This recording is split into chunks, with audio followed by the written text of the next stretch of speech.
Hello champions, तो स्वागत है आप सभी का ओनली सिलेक्शन वर्ल्ड में। और आज हम बात करेंगे SSA recruitment, social security assistant का जो रिक्रूटमेंट है ईपीएफओ ने इसका नोटिफिकेशन जारी किया है कल ही। और इसमें जो पोस्ट हैं उसके बारे में पैटर्न जो है पूरा चेंज हो चुका है।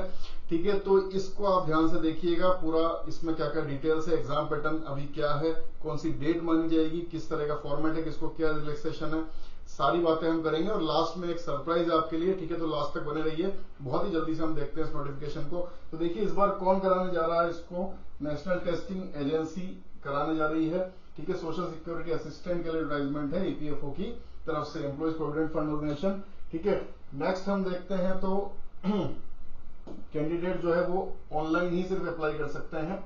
ठीक है, कैंडिडेट जो है ऑनलाइन मोड में ही अप्लाई कर सकते हैं। 27 मार्च से इसके चालू हो जाएंगे और 26 अप्रैल तक चलेंगे। करेक्शन विंडो जो है वो 28 अप्रैल तक खुलेगी। ओनली वन एप्लीकेशन कोई भी कर सकता है, उसके बाद की जो है अगर आपसे गलती हो जाती है एप्लीकेशन में तो जो आप लास्ट करेंगे वही माना जाएगा, लास्ट एप्लीकेशन सबमिटेड जो है वो माना जाएगा। तो जैसा कि मैं आपको बता रहा था कि 27 अप्रैल से लेके बहुत जल्दी जल्दी हम इसके सारे फीचर देख लेते हैं। ऑनलाइन मोड में रजिस्ट्रेशन होगा। ठीक है, 27 मार्च से लेकर 26 अप्रैल। जो SC, ST, PWBD और फीमेल हैं, एक्स सर्विसमैन हैं, उन सब के लिए चार्जेस जो है वो निल हैं। ठीक है, और ऑल अदर कैटेगरीज के लिए 700 है। ठीक है, 27 अप्रैल से लेकर 28 अप्रैल तक करेक्शन विंडो रहेगी। ठीक है, करेक्शन अगर आप करना चाहें कर सकते हैं। और जो इसकी डेट है वो लेटर अनाउंस की जाएगी। ठीक है, बाद में अनाउंस की जाएगी। Public notice on official website, तो ऑफिशियल वेबसाइट को देखते रहना है। ठीक है, कब हो सकता है वो भी हम बात करेंगे। ठीक है, तो देखिए क्या फेज है, स्कीम ऑफ एग्जामिनेशन क्या है। स्टेज 1 कंप्यूटर बेस्ड एग्जामिनेशन है, फेज 1। ठीक है, पहले यहाँ पे 2 फेज होते थे, प्री मेंस होता था, लेकिन अब एक ही फेज है। ठीक है, अब ये पेपर जो है बैंकिंग से एसएससी की तरफ जा रहा है। ठीक है, कंप्यूटर का टाइपिंग टेस्ट है जिसमें 35 की स्पीड मांगी जाती है। ओके, नेक्स्ट ये देखिए वैकेंसीज इन्होंने दिखाई हुई हैं अलग अलग स्टेट में, तो आप वैकेंसी देख के भी थोड़ा अच्छा फील कर सकते हैं। और अगर आपके मार्क्स अच्छे आते हैं, रैंक बेस एलोकेशन है, तो आपको होम भी मिल सकता है। ठीक है, एब्रीविएशन इन्होंने क्या यूज किए हैं वो बताया हुआ है।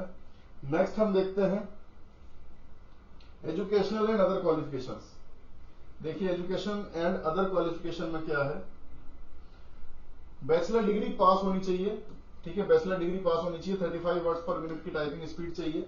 ठीक है, टाइम अलाउड जो होगा 10 मिनट होगा। फाइनल एग्जामिनेशन का जो रिजल्ट का वेट कर रहे हैं वो लोग ना भरें, क्लियरली बोला है कि वो जो लोग जो फाइनल एग्जामिनेशन के रिजल्ट का वेट कर रहे हैं वो ना भरें, इसको हमें कंप्लीट डिग्री चाहिए। ठीक है, पूरा अच्छी तरीके से उसने मेंशन कर दिया है कि हमें सिर्फ कंप्लीट डिग्री ही चाहिए। ठीक है, यहां से देखिए एज रिलैक्सेशन बताया हुआ है। तो जो गवर्नमेंट सर्वेंट है, सेंट्रल गवर्नमेंट के जो रूल्स आते हैं नॉर्मल सभी के लिए क्या है, 18 से 27 के बीच में होना चाहिए। ठीक है, 18 से 27 के बीच में। और सेंट्रल गवर्नमेंट के लिए up to 40 years of age है, जनरल के लिए भी, सभी के लिए। एक्स सर्विसमैन के लिए 3 साल का जनरल में रिलैक्सेशन है। ओबीसी नॉन क्रीमी लेयर में 6 साल और SC ST के लिए 8 साल। ठीक है, पर्सन विद बेंचमार्क डिसेबिलिटीज, ठीक है, 10 साल, 13 साल और 15 साल। ठीक है, सिटीजन ऑफ इंडिया होना चाहिए, नॉर्मल चीजें हैं। ठीक है, इसके बाद हम बात करते हैं एग्जाम पैटर्न, जो इसका मेन है। रिजर्वेशन देखिए किस तरीके से दिया गया है, सब कुछ आपको क्लियरली यहाँ पे मेंशन है, कुछ भी वेग नहीं है नोटिफिकेशन में। नोटिफिकेशन एकदम क्लियर है, सिर्फ सिलेबस नहीं बताया है। ठीक है, बाकी पैटर्न से लेके एग्जाम पूरा सब कुछ क्लियर बताया है। ठीक है, तो OBC non creamy layer vertical reservation में क्या क्या आएगा और देन हॉरिजॉन्टल में क्या क्या आएगा, हॉरिजॉन्टल रिजर्वेशन कहाँ कहाँ पे ले रहे हैं और वर्टिकल कहाँ कहाँ पे ले रहे हैं, एक एक चीज आपको बताई हुई है। कौन कौन सी डिसेबिलिटी लेंगे, कौन कौन सी कितना परसेंटेज उसका चलेगा, वो सब यहाँ पे बताया हुआ है। अब देखिए सिलेक्शन प्रोसीजर आपके सामने है, ये सिंगल स्टेज है, ध्यान दीजिए ये सिंगल स्टेज है। ठीक है, सिंगल स्टेज है, फर्स्ट स्टेज है और इसके बाद सीधे टाइपिंग है, कोई इंटरव्यू नहीं है, कुछ नहीं है, यहीं पे आपको स्कोर करना है। और 1:10 में लिया जाएगा, ये भी इन्होंने बताया कि 1:10 में हम लेंगे। देखिए जनरल एप्टीट्यूड 30 120 मार्क्स है, जनरल नॉलेज या general awareness 30 120 marks, quantitative ability 30 120 marks, general English with comprehension. ध्यान दीजिए इंपॉर्टेंट ऑब्जेक्टिव है। पहले इसमें थोड़ा सा पार्ट डिस्क्रिप्टिव भी होता था, कल भी एक पुराने जो इसका सिलेबस था, पैटर्न था, उस पर हमने वीडियो बनाई थी। लेकिन इसीलिए उसको हटा दिया क्योंकि अब नया नोटिफिकेशन आ चुका है और सब कुछ यहाँ पे चेंज हो चुका है। साथ में जो all India rank 113 Anushree Jha है, जिनके साथ आज हमारा लाइव सेशन था पिछले EO 21 की, वो भी आज नहीं हो पा रहा है क्योंकि उनकी तबीयत खराब है।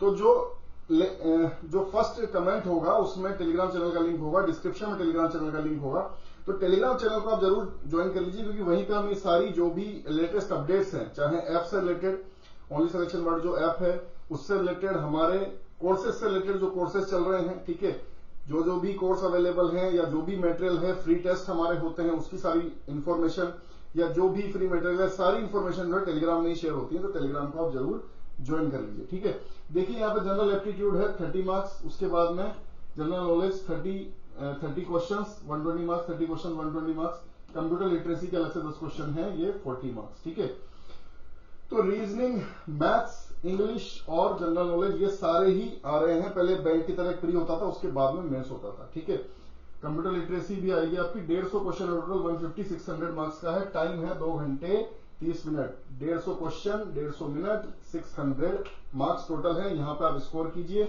नेगेटिव मार्किंग है 1/4। ठीक है, सेम SSC पैटर्न है, इसको आप फॉलो कीजिए। पूरा ऑब्जेक्टिव है, कॉम्प्रिहेंशन भी ऑब्जेक्टिव है, सब कुछ ऑब्जेक्टिव है। ठीक है, 1:10 में लेंगे यहाँ से, जैसा कि मैंने आपको बताया फेज 2 के लिए 1:10 में लिया जाएगा इस एग्जाम के बाद में। देन आपका टाइपिंग टेस्ट होगा जिसमें आपसे 35 वर्ड्स पर मिनट इंग्लिश में या फिर 30 वर्ड्स पर मिनट हिंदी में मांगे जाएंगे, वो आपको स्कोर करना है वहां पे। ठीक है, या फिर 9000 आपके इंप्रेशन होने चाहिए। की डिप्रेशन पर आवर 10,500 की स्पीड या फिर 9000 KDPH ऑन एवरेज 5 की डिप्रेशन। ठीक है, ये मांगी जाएंगी आपसे।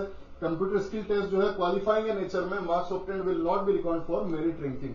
यहां से कोई मेरिट नहीं बनेगी, ये सिर्फ आपको पास करना है, यानी जो भी है मुद्दे की बात वो सब यही है। ठीक है, मुद्दे की सारी बात यही पेपर है, एक पेपर है SSC की तरह, आप क्वालिफाई कीजिए, कोई प्री मेंस नहीं है। SSC में जैसे Tier 1 होता है, Tier 2 होता है, एक ही पेपर, इसको क्वालिफाई कीजिए और आप SSA बन जाएंगे इफ टाइपिंग स्पीड आप कर लेते हैं।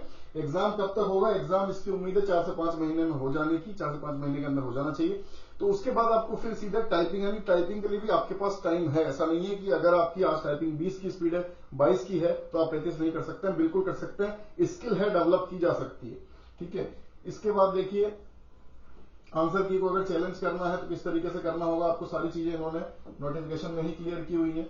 डिक्लेरेशन ऑफ रिजल्ट किस तरह से होगा, जनरल इंस्ट्रक्शन। ठीक है, तो ये सारी चीजें यहाँ पे क्रिस्टल क्लियर है। बहुत ही एक ऑथेंटिक और बहुत ही अच्छा नोटिफिकेशन है। रजिस्ट्रेशन एप्लीकेशन प्रोसेस क्या है, सब कुछ यहाँ पे आपको क्लियरली बताया है। कौन सी फॉर्मेट में आपको इमेज डालनी है, ठीक है, JPG फॉर्मेट, उसकी साइज क्या होनी चाहिए, एक एक चीज यहाँ पे आपको क्रिस्टल क्लियर बताया हुआ है। EPFO की साइट से आपको भरना है।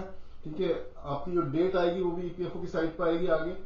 ठीक है, तो एक एक चीज यहाँ पे क्रिस्टल क्लियर है, आगे कुछ नहीं है। फॉर्मेट्स वगैरह दिए हुए हैं, एप्लीकेशन फी क्या है, प्रोसीजर क्या है, कहां से आप भर सकते हैं, ठीक है, वो सब बताया हुआ है। तो फिर सेंटर्स वगैरह है और फिर जो इसके किस फॉर्मेट में आपको सर्टिफिकेट बनवाना होता है, वो सारी चीजें हैं। तो हम आ जाते हैं, देखिए मुद्दे की बात आपकी यही है कि एक एग्जाम है, फेज 1 है ओनली।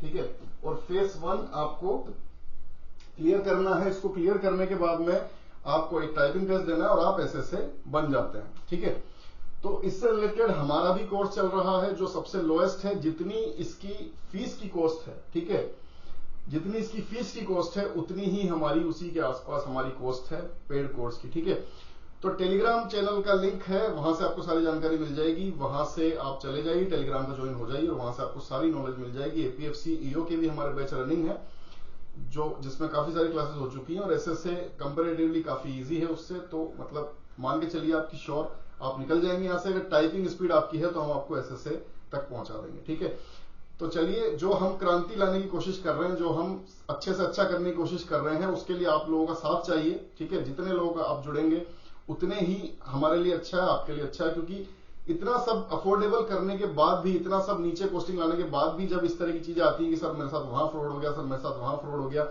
जो क्लेम किया कुछ दिया नहीं, मेरा पैसा बर्बाद हो गया सर, तो बुरा लगता है। ठीक है, तो टेलीग्राम पर जुड़ के देखिए सारी चीजों को और आप जो फर्क है वो महसूस करेंगे खुद ही। ठीक है, तो इसी सारी उम्मीद के साथ कि इस बार आपको लेके ही निकलना है। एक पोस्ट, 3 पोस्ट आई हुई है PFO में, एक तो आपको लेके निकलना है। ठीक है, गुड बाय, जय हिंद।